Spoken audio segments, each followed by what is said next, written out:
Sanibona, ngaphambi singene kwivideo namuhla, ngithi angithathe lethuba ngibonge i-support nothando nesikhombise lona lingaphezu kokucabanga kwethu. Siyacela niqhubeke nisupporte njalo ngokubuka amavideo ethu, ungakhohlwa ukukhomenta, ushare, ulike. Siyafisa ukuzwa umbono wakho. Sicela ke singene kwivideo namuhla. Quick question for you guys. Should whistleblowers and informers actually get paid for exposing corruption? Right now in South Africa, there's no system to compensate people who risk their jobs, safety, and even their lives to report stolen government money. Imagine you help recover millions, but you get nothing in return. Some argue Uguti paying whistleblowers would actually encourage more people to step forward, strengthen accountability, and even create jobs in the anti-corruption space. Well, let's take United States, for example. Whistleblowers there can get up to 30% of the funds recovered. That's huge. Others say it could be abused. What if people make false claims? Well, that's why a clear framework is important. Rewards would need to be tied to proven successful recoveries, not just allegations. So what do you think, guys? Should South Africa start compensating whistleblowers? Or would that open a whole new can of worms? Drop your thoughts in the comments. I really want to hear your take on this one. Thank you for watching. My name is Prince Mtombeni of the South Africans for Constitutional Reform. Umbuzo obuzwa usisi uPrince Mtombeni uMaduma ubaluleke kakhulu. Ngaba ama-whistleblower eSouth Africa adinga ukuvikelwa na? Okwesibili adinga ukukhokhelwa na? Ngiqala ngamabomu ngalokuvikelwa ngoba uma ufuna ukuphepha usebenza kwamasipala noma usebenza kuphi, uma ufuna ukuphepha ukuthi kwenzeka i-corruption wenze ngathi awuboni, noma ubona wenze ngathi awuboni, ngoba ucabangela impilo yakho, ucabangela izingane zakho. Ngale kwalokho uzofa, basale bebenza ubugebengu. Nansi ke into efika bebhlungu nazo zonke ukuthi wena uzofa, basale labantu bampimpile babenza ngempela ubugebengu. Yini into engcono ukuze kuliwe nalesihlava se-corruption? Yini into engcono? Ngenza le video ngoba kunento engithusile. Ngiyaqala ukuzwa into enje empilweni yami. Yazi ngiyaqala ukuzwa into enje empilweni yami. Kodwa ke ngizoyicapha nalo video leyo uzozizwela. Okwamanje ngicela uzwe la. We are a mafia state, man. Just last week in Ekurhuleni, you heard about the auditor, right? So there was an auditor. So 2 billion rands disappeared from one of the accounts in Ekurhuleni. And the internal auditor who was working for as an auditor for government, who was looking into that, got killed, shot dead. Similar to Babita Diokaran. Similar to, now, interesting story. That, what's his name? Ibhlungu lento izwayo ukuthi yena auditor wabona ukuthi hayi manje kunemali engango 2 billion ilothiwe le mali ehle ngomlenze. Kodwa i-solution ukuze angakhulumi kwaba ukuthi akabulawe.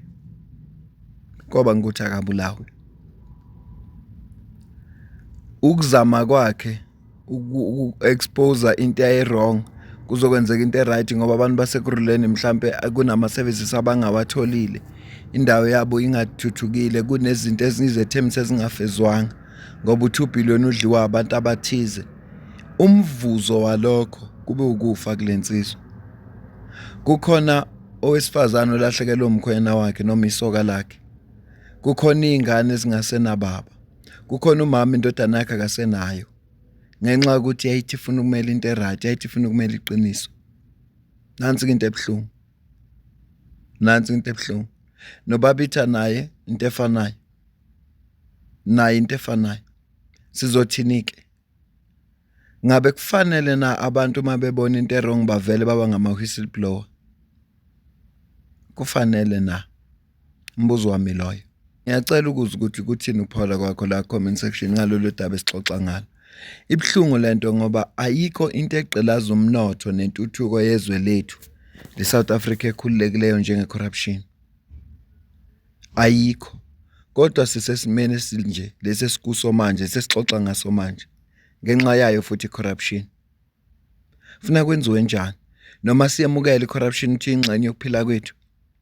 Ngoba ngale kwalokho uma uzovela uthi uyakhuluma uzobulawa. Isikhathi sePhalamende uChallenger Nhlanhla Mkhwanazi bambuzile ngodaba lama-whistleblower ukuthi kungenziwa njani ukuze ama-whistleblower avikeleke. Okwesibili, ama-whistleblower kwazeke ukuthi akhululeke ngoba ngaphandle kwawo ukhona information ongeke uzuyithola. Naye-ke ubekile isuggestion yakhe. Yena-ke kwi-suggestion ayibekile ukhulume kanje.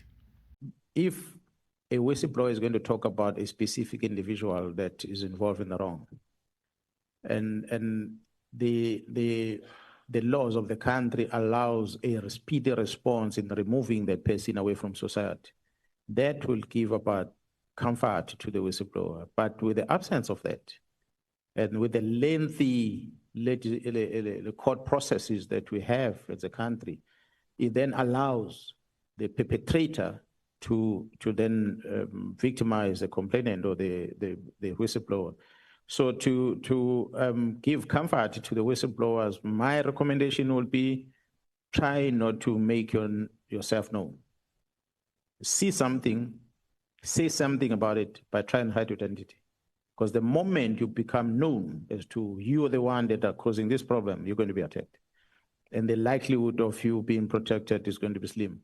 I must indicate a protection of a whistleblower, if a full protection that will need to be provided, it disorganizes your family lifestyle, because we take you away from where you stay and we send you somewhere else in the place that is foreign to you, and you stop doing the things that you used to do. I'm sure how many of you that have bodyguards that walk around with bodyguards. It's a very uncomfortable situation to walk around with bodyguards. Yes, they'll be there guarding you, but if they crowd your space, they take away your privacy. And many people don't enjoy that. So that's why people end up not participating in those programs, because you are disrupting their lifestyle. They don't want it. So when they say they don't want it, then they get isolated and they get killed. And that becomes a trial. So that's my recommendation. Uthi General Mkhwanazi, uma kukhona izinto ozozikhuluma, zama ukwenza ukuthi kungaziwa ukuthi uwokhulumile lezinto. Try to hide your identity. Ngoba uma ngase kwaziwa ukuthi wena okhulumile, bazokubulala. Angeke uzuphile. Nansi into ebhlungu. Futhi uchaza ke nobunzima bokuthi kuthiwa uphiwa i-full protection service. Ukuthi iphazamisa impilo yakho ngoba kufanele uthathwe uyobekwa endaweni ephephile, uallocate ama-bodyguard ukuze wazi ukuthi uphephile, futhi kwenziwe isiqiniseko sokuthi uphephile.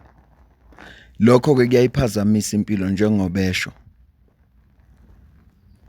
Enye into futhi akhuluma ngayo ebalekile, i-trial. Imagine amakuthiwa wawuyi-whistleblower yesenzo meyiwa case. Ngabe for the past 10 years wena awuhlala ekhaya? Ngabe for the past 10 years wena uhamba nama-bodyguard?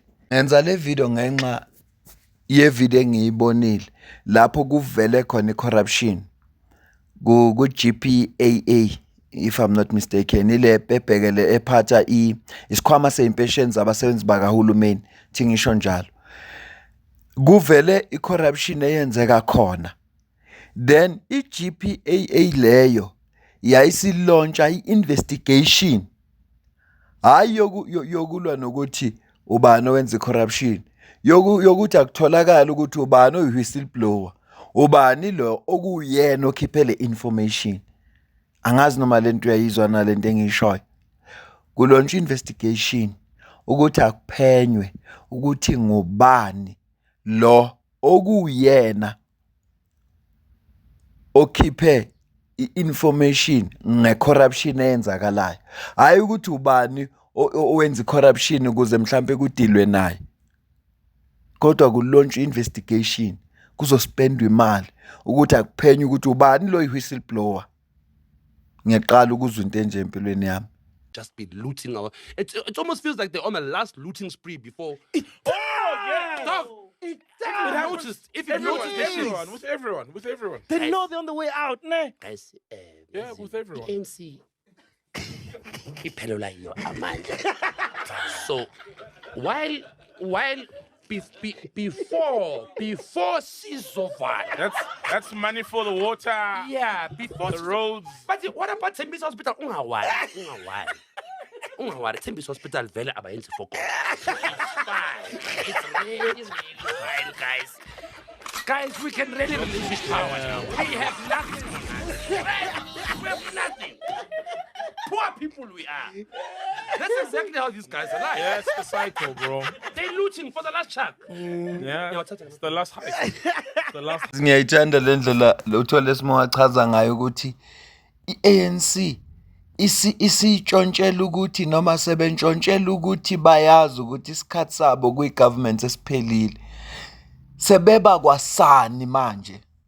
Benza sure ukuthi bebo kokugcina ukuthi noma bengaphuma bazobe bentshontshile ngokwanele njengoba umbona nje enza illustration le kade eyenza. Yeah, ne ngizocapna le video le ngikhuluma ngayo le engithusile. Kodwa mawubheka nje illustration kaThole Simo uyabona ukuthi yane batshontshe kokugcina manje. Bafuna ukutshontshelwa ukuthi noma bangaphuma embusweni kodwa bathi hayi impela sake sadla. Public Interest South Africa says that they are appalled by media reports alleging serious irregularities at the Government Pensions Administrations Agency. Now, according to media reports, the GPAA has allegedly hired a forensic company, get this, to unmask those who exposed corruption within the institution. Now, the agency is responsible for administering funds for the Gauteng Employees Pension Fund, serving 1.7 million employees and pensioners. And last month, Finance Minister Enoch Godongwana placed the GPAA CEO, that's Kidibone Madiehi, on precautionary suspension with full pay following allegations of serious misconduct concerning high-value procurement transactions. But for more on this, we are joined now in studio by the chairperson of Public Interest SA, Mr. Tebogo Khas. Thanks so much for your time. Welcome to Morning Live. Thank you for having me, Sakina.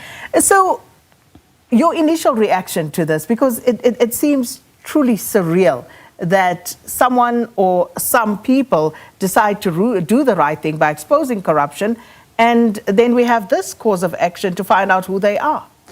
You know, it took my breath away, if I may use that term, when I learned that the very people who are actually supposed to be praised and encouraged to do what these whistleblowers have done are actually now being hunted and hounded. But it is not surprising at the same time, because that has been the story of all whistleblowers up to this far, going back to those who raised the flag during state capture corruption. Even before the state capture corruption, you know that some of them actually had to go into hiding. We know of one, Alfred Williams, who's also still in exile in the UK. And you ask yourself, why this? Why isn't it that those who actually speak truth or shine a light on malfeasance actually get to be the one who are made to suffer and pay the price? Mhlambe nawe iyakuthusa le ndaba futhi iyakumangaza njengoba nami ngimangazile ukuthi kungalaunchwa investigation kuqashwe forensic company ukuthi ayifuna ukuthi who's the whistleblower.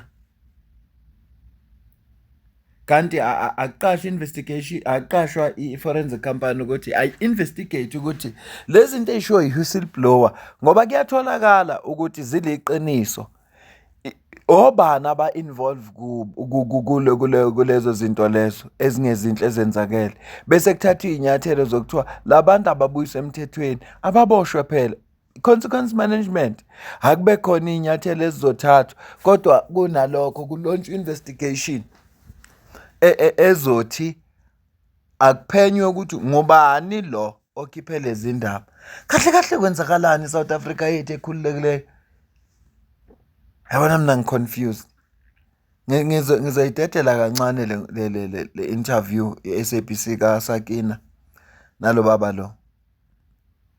Kodwa nje lento ingakho ngenza no angeke ngenze ivideo esikhulume nje ngalolu daba ngoba uma ngilizwa ingishiye lento ingqondo yami ididekile ngisangene. Kube bengumuntu obhemayo noma ugwayi noma insango noma obehlele eduze kwabantu ababhema lezi zinto bengizothi hayi lento uthi yabidlulele ngakimi nami ngaba hayi ngendlela nje lento edaka ingqondo yami ngayo. Ngicela siqhubeka kancane. And I think what makes it even more egregious is the fact that this will be public funds. that are now going to be used? The fund, who will be paying for this? Because according to what we read, there's now a contract that has been issued to unmask whoever exposed this corruption. So public money going to be used to track down whistleblowers? Yeah. Public money, and specifically even public money that is supposed to be managed on behalf of pensioners. And we know how squeezed the economy is, how squeezed everybody is. You're talking about the pocket or empty pockets, or in fact, some people don't even have pockets anymore because you live from hand to mouth. So, because there's no need for a pocket anymore. So to actually divert such funds to pay for something that is so patently unnecessary, it's abominable. In fact, you ask yourself, GPA has got no business spending more money on anything because they don't even have the capacity to enroll or pay the pensions for military veterans who qualify, have been on hold for years now for the dispensation that they've been promised. So if we look at the Protected Disclosures Act, other whistleblower frameworks that exist currently, is it legal what the GPAA is trying to do right now? Well, we have taken an opinion from our advisors, and it appears that there's nothing legally that is codified that criminalizes retaliation, and that is one of the reasons why we need to move with speed to ensure that legislation actually gets to be amended, to ensure that retaliation is criminalized, so that you can be able to be held criminally liable, not only criminally liable, but also civilly. You should be able to recover from those officials within GPAA for the expenses that they've now they made the entity to incur. So certainly that is a lacuna, if I may use that term, within the system, it appears. And if that is the case, then something needs to be done very quickly legislatively. Asivale le video. Lolu daba lwalukhulunywa ngo-August, September, October manje. Sekuna 2 months la khulunywa. Kodwa kuzothatha yona imali le. Kufanele bekwenziwe into ethize ngalo. Public funds azobhatala le company efuneka investigate kuthi ubani lokho o expose corruption. Angazi mina ukuthi sizathu yini. Ngicela ukuyibamba le video. Cela ukuzokuphawula kwakho la ku comment section.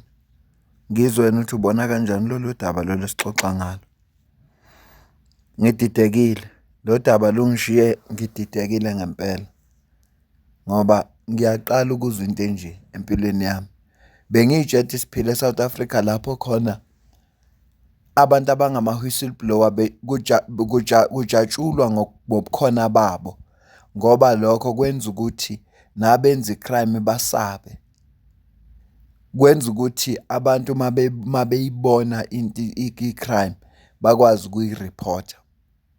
Kodwa kulesimo esizithola sikuso namhlanje, nakulesimo esisifundayo esisizwayo manje, nesisibonayo kule nkulumo le ibikhulunywa la, sengaphezulu kokucabanga kwami. Njengoba ngisho nje ukuthi angikaze ngacabanga ukuthi ngoke ngizwe into enje empilweni yami. Ezweni la kuthiwa khona kuliwa ne-corruption, ezweni la kuthiwa khona i-corruption ayifuneki. Abantu abangama-lawmakers kufuneka bakhande umthetho ozovikela ama-whistleblowers balapha eParliament. Laba abavotelwe yithi. Ibona abantu laba aba-responsible. Ibona abantu laba efuneka, njengoba esho lo baba ukuthi funeka bayilungise indaba legislation. Abantu abangama-whistleblowers bavikeleke. Futhi encouragewe ukuthi abantu abangama-whistleblowers abaphumele obala. Ngoba ziningi izinto ezenzekayo ezingekho semthethweni noma ezingaqondile. Uma labantu bengavela ziphenywe zitholakala ziyiqiniso, kuningi okungalungiseka ikakhulukazi komasipala. Ila imali eluthwa khona ngempela komasipala. Uma engase nje ilungiseke lento le, singabona omkhulu umehluko. Yingakho ke ngithe angenze le video ngikwazise ngalolu daba. Mina nawe sidibana kwi video elandelayo. Ngiyabonga.